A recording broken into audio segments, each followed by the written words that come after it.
You know, in my experience, the families with the most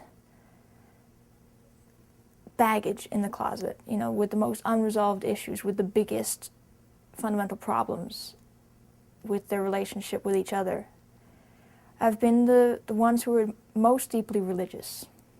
And I remember friends in school, especially in middle school, who were gay and who were terrified that their parents would find out.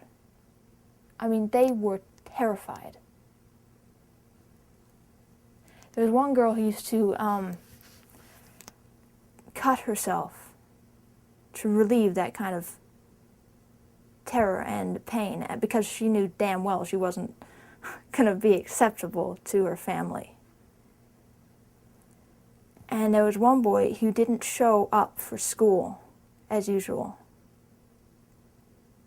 And when he finally did, found out that he'd been in hospital because he tried to kill himself more than once. This is in middle school. Okay? These kids are about 14, 15 years old. I remember thinking, this is fear through change on the parents' behalf, which is amplified by the religion, legitimized by the religion, and then passed down to the kids, which ends up as this really deep, deep scar tissue that hurts the kid. They seemed to have the entire weight of the world on their shoulders, and it was terrible to see, because it's like watching a puppy limp down the street after it's just been beaten up. It just breaks your heart, you know? I don't understand the mentality that would make a parent turn on their kid like that. I really don't. Because it's not something you choose. All right, like, say somebody's born with freckles, okay, and their parents are going, oh no, why did this happen? You know, why are they doing this to me? They're not doing anything to you. That's just the way that they are. That's the way they were born, and there's nothing wrong with it. It's not about you, and it's not a phase.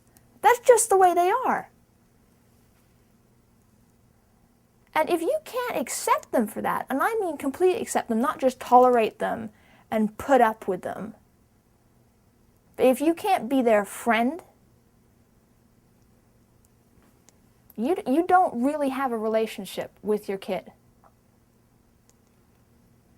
And don't be surprised if later on in life maybe they don't call you when they have a problem that they need to talk about, because they already know from early experience that you're not their friend.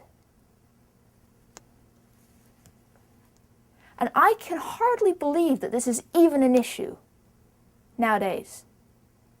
Because quite frankly, in my books, if somebody doesn't want to reproduce, you know, is gay, well, that is really good for the environment and for the world in general, because quite frankly, planet's full, okay? We don't need any more people. We've got more than enough, more than we can cope with.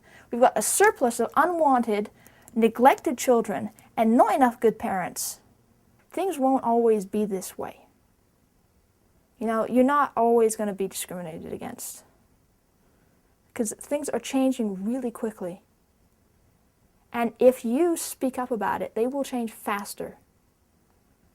Because you need more people saying that this kind of discrimination is not socially acceptable behavior.